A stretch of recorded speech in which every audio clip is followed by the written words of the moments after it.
I remember the night the sky cracked open. It was mid-October, a cold, starless night when the darkness above us split apart like shattered glass. A colossal ship, smooth as obsidian and glowing with veins of blue light, descended upon the earth. It hovered silently over the Amazon rainforest, casting an eerie luminescence over the canopy.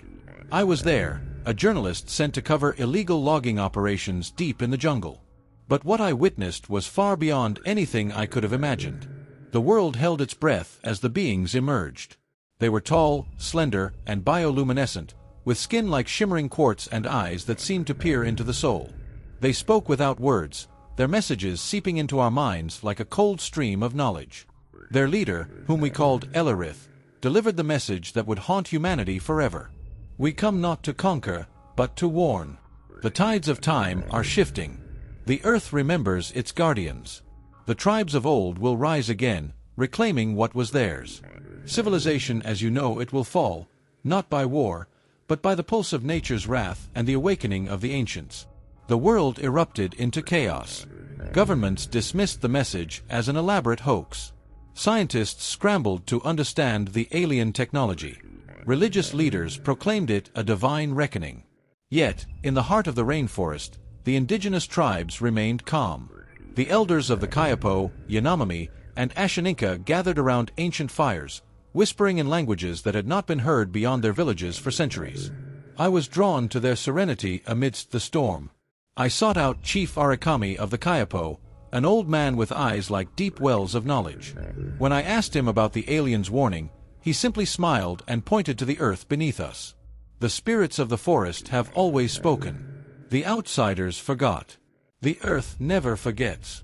Months passed, and the world experienced an unprecedented shift. The climate grew more erratic, storms intensified, wildfires ravaged cities built too close to nature's edges. Crops failed. The digital networks, the veins of modern civilization, faltered inexplicably. In contrast, the indigenous tribes thrived. Their ancient agricultural methods adapted seamlessly to the new climate. Forests regrew around their villages, guided by hands that understood the land's rhythms. The aliens returned twice more. Each time, they appeared above sacred indigenous lands, the Arctic tundras, the Australian outback, the Andean peaks. Each time, their message was the same. The earth reclaims. The guardians rise. By the third appearance, skepticism eroded. Panic replaced denial. Cities collapsed under nature's relentless resurgence. Vines cracked skyscrapers, rivers reclaimed concrete streets. And the tribes, once marginalized and ignored, became the new stewards of a reborn earth. I lived through the fall. I saw the digital age dissolve into myths. Satellites became distant stars. Smartphones became artifacts of a forgotten era. I traveled across continents, witnessing the rise of the New World Order, not one forged by steel and silicon, but by roots and rituals. The Kayapo Council governed the Amazon, the Lakota elders oversaw the Great Plains, the Maori protected the Pacific. The aliens never returned after the third visit, but their warning lingered in our collective memory. I sit now by a fire in what was once Sao Paulo, now a sprawling forest sanctuary called Yvy Marais, the land without evil. The elders tell stories of the sky visitors who reminded humanity of its forgotten bond with the earth. As the flames crackle and the jungle hums with life, I realize the truth. The invaders were never the aliens. The invaders were us. And the earth, guided by the wisdom of its ancient guardians, has finally healed from our trespass. The future they warned us about wasn't a curse. It was a second chance. The nights in Yvy Marais stretch endlessly beneath skies clearer than I ever remember. The constellations, once obscured by city lights, now whisper stories of forgotten eras. The elders sit beside me, their eyes glinting with the reflections of the fire. I ask them sometimes if they fear the aliens' return, but they only chuckle softly. The visitors were messengers, Arakami says one night. Their task is done. Now it is ours to remember. But I wonder, what if their message wasn't only about humanity's return to the earth? What if there was more? I can't shake the feeling that their final visit left something unsaid, like an unfinished sentence hanging in the air. In the months that followed civilization's collapse, I began documenting the changes. Nature wasn't just reclaiming, it was evolving.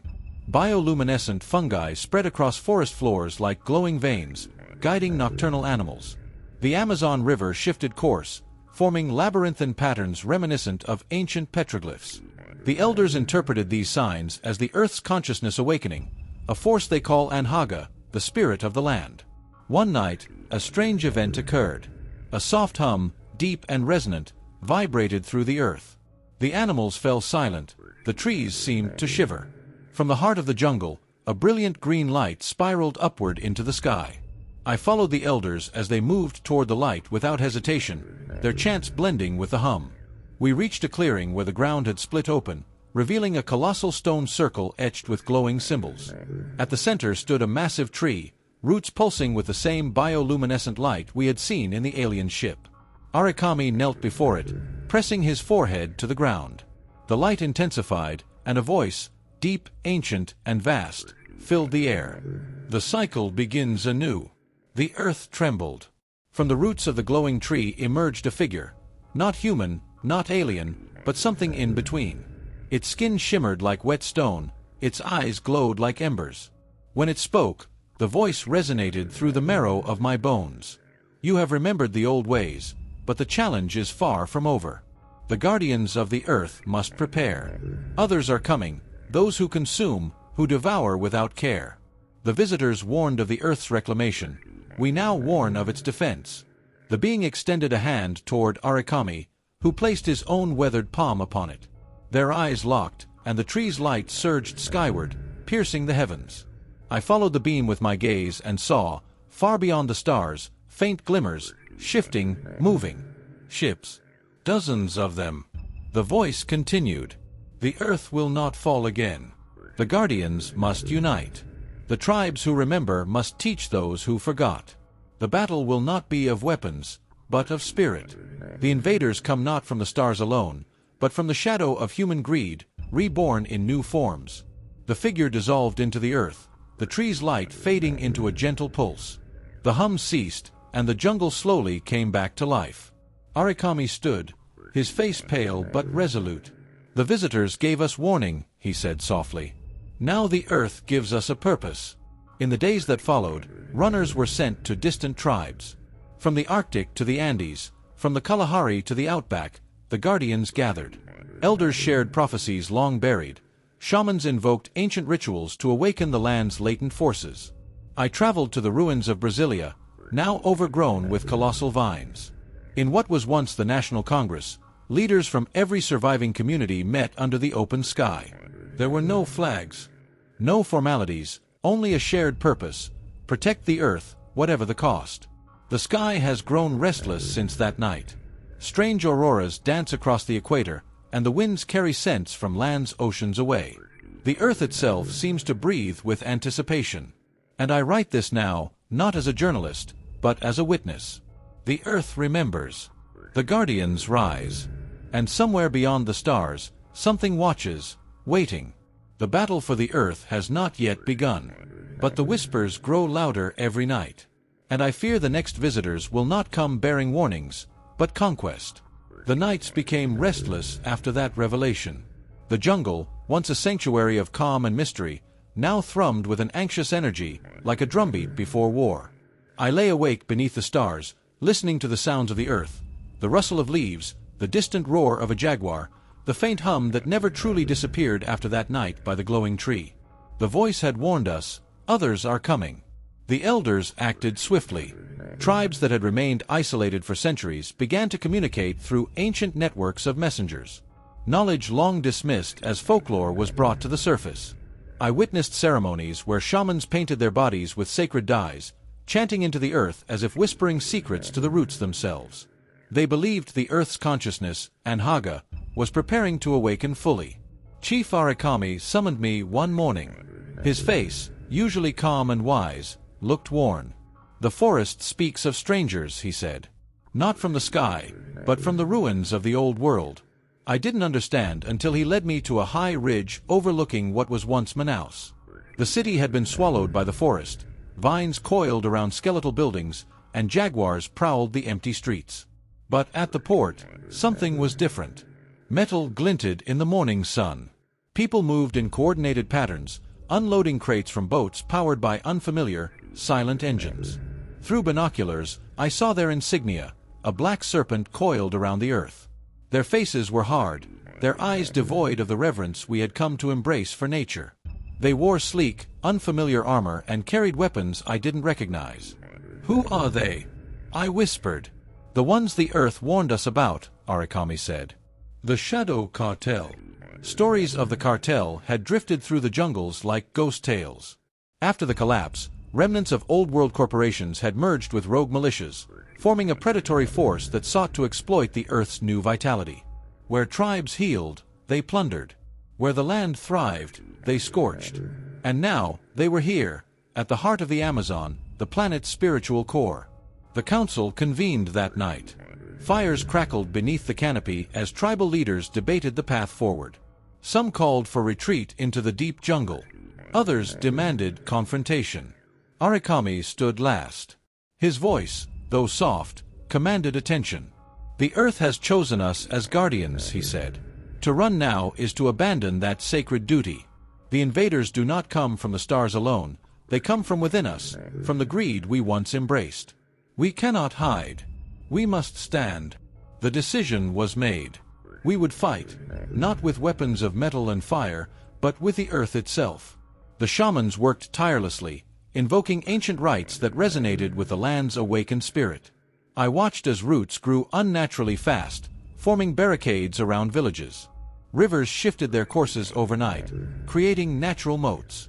The bioluminescent fungi spread across the forest floor in intricate patterns, which the elders claimed were messages from Anhaga, guiding our defense. Days later, the cartel advanced. Drones buzzed through the trees, scanning for movement. Soldiers with flamethrowers ignited the undergrowth, their eyes shielded by cold, reflective visors. But the Earth responded. Vines lashed out like serpents, entangling their machines. Swamps swallowed their vehicles whole.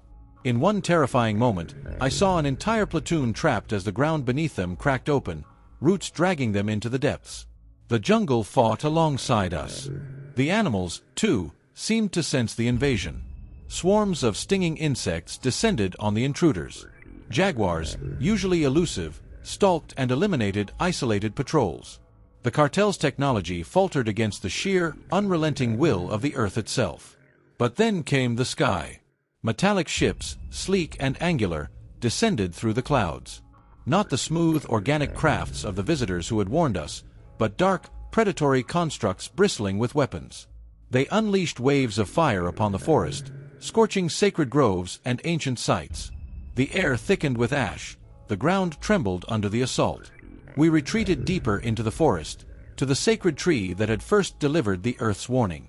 Arikami knelt before it once more, chanting words passed down through countless generations. The ground trembled. The tree's roots glowed fiercely, and the earth split open, revealing a cavern bathed in emerald light. We descended, the air growing warmer with each step. At the heart of the cavern stood an altar of stone, pulsating like a living heart. Arikami placed his hand on it. The pulse quickened, and a deep, familiar voice filled the cavern. "The Guardians have answered. The Earth awakens." The cavern shook violently. We scrambled back as the altar cracked open, revealing a crystalline core of pure energy. The light surged upward, piercing through the earth and into the sky. Above us, the cartel ships wavered mid-air, their engines whining in protest. The pulse intensified, and roots shot from the ground, impaling the ships and dragging them earthward. Outside, the jungle roared in triumph. The cartel forces fled, leaving behind scorched earth and shattered machines. The earth, scarred but undefeated, had fought back. Arikami collapsed beside the altar, his breath shallow. I caught him as he fell, his skin cold beneath my hands. He smiled faintly. "The earth is awake now," he whispered, "but the true war has only begun." He closed his eyes, merging with the very land he had sworn to protect. We emerged at dawn. The forest stood quiet, mourning its fallen protector. But the sky, clear and vast, held a new sign. The auroras that had danced mysteriously across the equator now formed a single colossal shape, an ancient tribal symbol for protection. The earth had chosen its side. And as I gazed into the horizon, I saw them, More ships, larger than before, descending from the stars. The cartel was only the beginning. The real invasion had arrived. We are ready. The Guardians have risen. The Earth is awake. Now, the battle for our home truly begins.